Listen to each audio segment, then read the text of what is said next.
Guys, Asher Imagine Your Goddess here with one of our first BT12 English deck profiles. And today I'll be doing Lucaria Reverse, or at least my variant of it. So first off, we're going to start with the starter there, which will be Aonella, I believe. And basically what she does is she allows you to get, every time she boosts a Vanguard Silverthorn that hits, she lets you check the top two for a Silverthorn and put one of them into the soul, put the rest in the bottom in any order. She's pretty cool in that she'll let you cross ride pretty easily, and then put potential attackers and things that you can call out into the soul as well. The downside, of course, is if you get triggers, you don't necessarily want to put them in the soul, and you're going to have to put one at the bottom of the deck anyway. There's not really a way to shuffle the deck in Pale Moon, well, or at least in this deck at the moment. So, moving on, I run, for triggers, of course, there are the 8 crits. Now, those are the 8 Silverthorn crits, and these are 8 Poison Jugglers, which are, if I believe correctly, put into Soul plus 3k to a unit till end of the turn. And you don't really want to use this, but I put this in here so that I have an ability to use if I want to. I run Troll Crit because it's good, it's deadly. And of course, this is a very standard trigger lineup. So next, as we all should know very well, I run 4 Draw. This is a Silverthorn Draw. There's a bunch of Silverthorn things in this deck, so why not kind of keep it all together there. I believe there's Silverthorn Counterblast as well, but I haven't read, or I haven't remembered much of that. Now, I did playtest this deck a bunch of times, Revengers and whatnot, and it's doing very well. It's a pretty good deck, but hey, I might be playing it differently than normal. This is the heal trigger, Silverthorn as well. Just love the art on that. Look at that. Some gothic girl there, and it's pretty awesome. So, moving on to our grade 1s. I run 4 of the Silverthorn Perfect Shield. Pretty awesome that Pale Moon got a new Perfect Shield. It is the Silverthorn Hypnotist Lydia. Kind of sad that Grand Nature and Grand Blue didn't. I think those are the main 2 that got more support that didn't get another Perfect Shield. But then again, they didn't get Archetype support, so. Yeah, that's that. So run 4 of those, of course, because you want consistency. Then I run 4 of these, the Irenas, and basically when you place her on a rearguard or vanguard circle, if there's a vanguard with Silverthorn, which basically everything in here is, you can look at the top 2 cards of your deck, put 1 Silverthorn into your soul, put the rest of the bottom in any order. I think that's also why I decided to run the Silverthorn triggers, if I decided I wanted to put triggers into the deck. Then I run 2 Silverthorn Beast Tamer Annas. And basically she's a Midnight Bunny, if I remember correctly. Attack hits during the battle of this unit, boost a Pale Moon. Counterblast 1. Choose a card with Silverthorn in its name, call it to rear, and put it back into your soul in the turn. So she's kind of like Midnight Bunny, kind of not. And that it's like you pull something out, sort of like Murakumo, just like a disappearing act. I don't think that's as useful, but there are certainly times that you would be able to find use of it. And next, I run 4 Purple Trapezes. Now these are, of course, all the awesome promo version of Trapezes. I love that art there. But other than the art, which is a big factor in me playing this card, it's actually a pretty decent card. So you play this, you swap something in, take something else out. And it's not a Silverthorn, but it does kind of help the deck with a bit of fixing your field if you need to. So moving on to the grade 2s, I run 3 Silverthorn Beast Tamer Marika. Maricia. Marika? I don't know. Okay.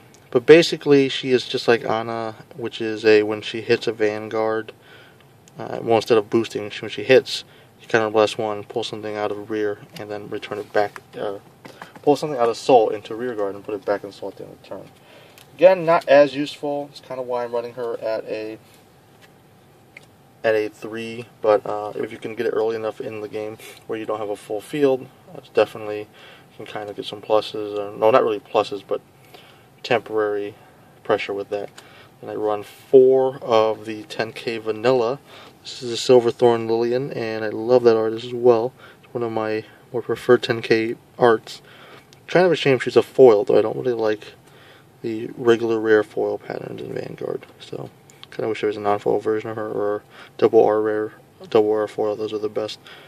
And basically your standard 10K Vanilla, it's your preferred ride, and one of the things you want to put in the soul. Next up, I run 4 Silverthorn dragons here. These are the Rising Dragon, which is the 12K Silverthorn attacker. It's pretty nice for when you need to rush or whatnot. Well, I don't want to, well, rush or pressure, but it's also good for when you put it in soul. This is the main things you want to put in soul, because that way they can hit any column without having to do very much at all. So, moving finally here to the grade 3s, I run 4 Lukiers. These are the set 7 Lukier, which is pretty awesome. And basically, Counterblast 3, choose one of each grade, call them to separate rearguard circles. When something's called out, it's plus 3K. She's not that good by herself, honestly. I don't really want to ride her. And actually, we'll see how much longer I'll keep these on my deck, because these are selling for $50 right now. That's insane. Makes me want to sell mine, but I've had these around since set 7 in English, and I haven't gotten rid of them or anything like that. So 4 of those, and then finally, of course, the boss unit of the deck, the main boss unit, Lukier Reverse. Now, Lukier Reverse is much better. She's a straight plus. Counterblast 1. Choose a Pale Moon Rearguard, lock it. Choose 1 Pale Moon from Soul, call it to Rearguard, and it gets plus 5K. So the plus 5K, when you do something like a Rising Dragon, or, well, herself, it gives you an attacker that can hit 11Ks for 2 stages without a booster. So it kind of negates the need for not having a booster, so you'll lock something there. And so what's really good about this deck is that because you have all this soul charging from things like this, if you wanted to, and mainly this, and of course the starter, which is one of the few starters in the game that doesn't actually leave the field, because you can keep using its effect whenever it hits a Vanguard that you boost when you boost.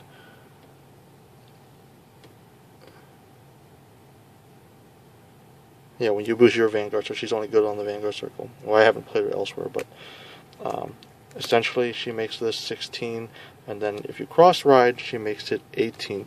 But what you want to do in the early start periods of the game is, so say you ride that, move this back, look at the top 2.